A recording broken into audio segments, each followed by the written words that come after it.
Live, authentic working scientist. I know, like wild animals. I know, he's not even scary, is he?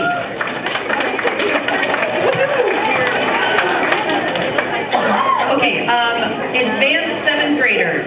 You're going to be a polite listening audience this morning, but I'm going to give you a heads up right now that your project is actually going to look slightly different. So enjoy the show, but this is not necessarily information for you. But everybody else in a regular 7th grade science class, you're going to want to pay really good attention today because this information is going to help you win the science fair. Our guest speaker this morning is Dr. Kevin Ferris. Dr. Kevin Ferris is a professor at Boise State University. Go Broncos. And he has been working at Boise State since 2005. He is a microbiologist. What does the word micro mean? Small, right? And bio means life. So he likes to study things that are really, really tiny living things that you can't necessarily see with your eyes.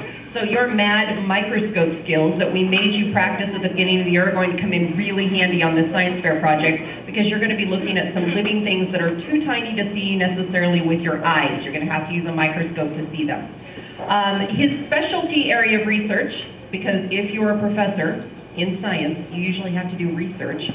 His specialty area of research is algae. And so he's going to be talking to us today about something called algae, what it is, what it does, and why you should care about this little tiny green growy thing that lives in Idaho. With no further ado, I'm going to go ahead and turn it over to Dr. Ferris. I know he's got some demonstrations planned for you, and he might possibly need some volunteers at a later point in the presentation. We're only going to be picking people who are paying attention, so it's really important that your eyes are up here, and your ears are open, and your mouths are closed.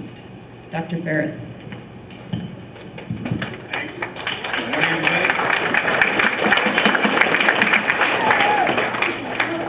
I'm going to take a little bit of time this morning and kind of give you guys an introduction to the work that we do in my lab, and then also try to get you engaged in what you'll be doing in your laboratory experiments here, and sort of show you guys how that stuff that you'll be doing is directly related to what we're doing now. It's cutting edge science. So we need your help with that, and I wanted to give you a little bit of background on why we do what we do.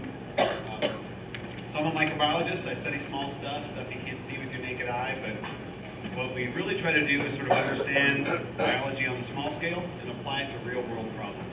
So this slide that's up here,